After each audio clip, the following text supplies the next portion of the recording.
so outstanding, and I thought it would be nice to bring them before you. And so if you have any questions, please. I wanted to ask about the talks in Saudi Arabia. It sounds like you made some progress on a Black Sea ceasefire. Yeah. Could you update us on that? What happens now? So we've made a lot of progress on two fronts, on both sections that we call them sections, but they're much more than that, Russia, Ukraine, and also the Middle East, and we'll see what happens. We're in deep discussions with Russia and Ukraine, and I would say it's going well, but it's a situation we should have never had to even think about, should have never happened. And on the Middle East, that's been going on for a lot of years. Centuries and centuries, it just keeps going, and we are making a lot of progress, so that's all I can report. But some very, very big talks are going, and detailed talks are going on right now on both fronts. Mr. President, you said that your national security advisor learned a lesson after a reporter... Wait a minute, excuse me, I didn't pick you. Go ahead, please. Mr. President, the ceasefire agreement that was broken today allows for third-party countries to help implement the agreement. What does that look like, and who's going to be involved? The ceasefire agreement? Yes, the maritime ceasefire agreement between Russia and Ukraine. Well, they're going to get together. Look, they agreed to something and it got broken. There's tremendous animosity. There's a lot of hatred, as you can probably tell. And it allows for people to get together, mediate it, arbitrate it, and see if we can get it stopped. And I think it will.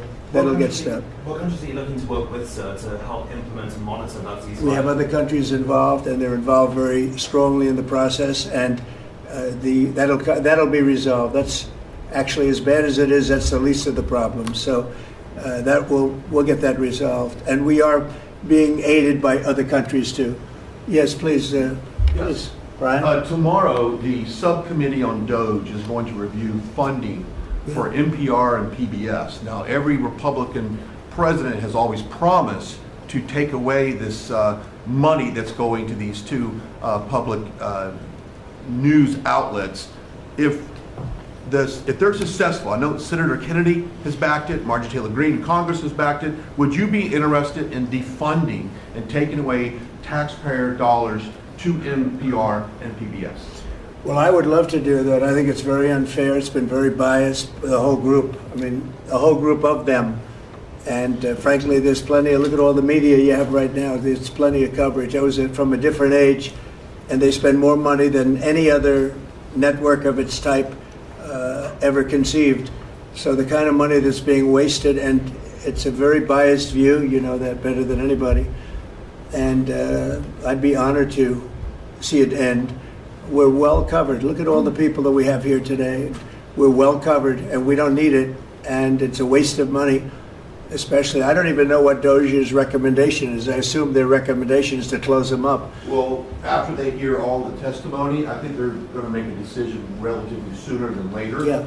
But we'll see what that turns Yeah, out. I can't imagine that they wouldn't, because they have found so much waste, fraud, and abuse, hundreds of billions of dollars, and just waste, fraud, abuse. You heard yesterday some of the new things that were found. 22 billion just in environment, billion.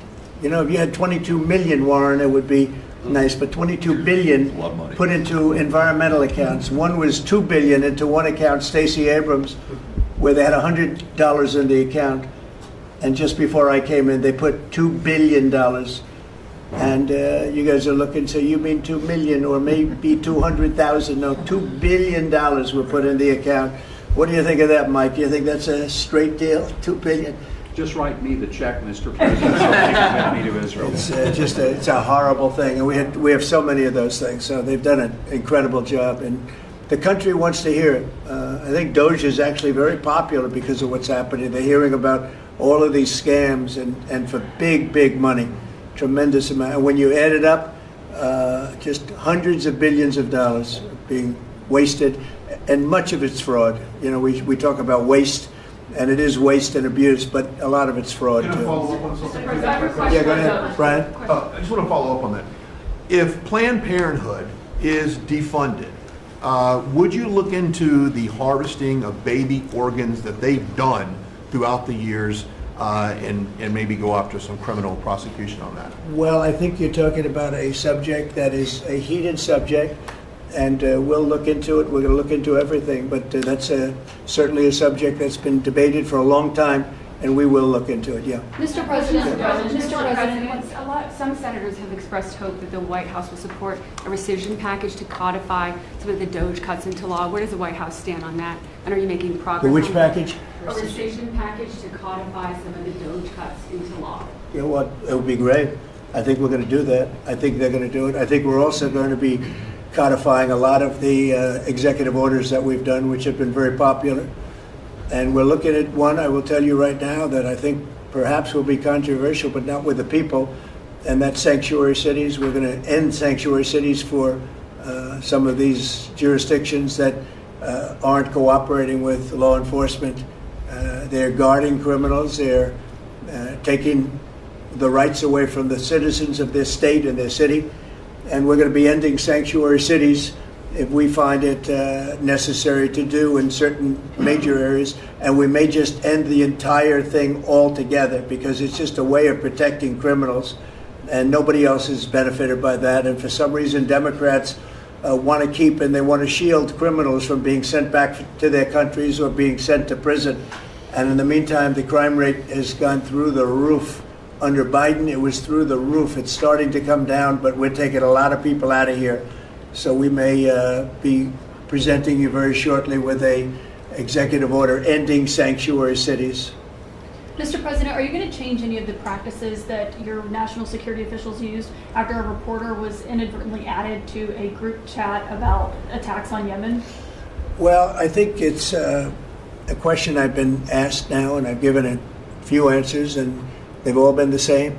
We have an amazing group. Our national security now is stronger than it's ever been. We have had a very, very successful, numerous attacks on that area. These are people that shoot down ships, not only our ships, ships all over the world. They're shooting down right out of the water and damaging them badly, or they're going down. They're also shooting anything that happens to be flying in the area. We hit them very, very hard. There was no classified information, as I understand it. They used a app, if you want to call it an app, that a lot of people use, a lot of people in government use, a lot of people in the media use.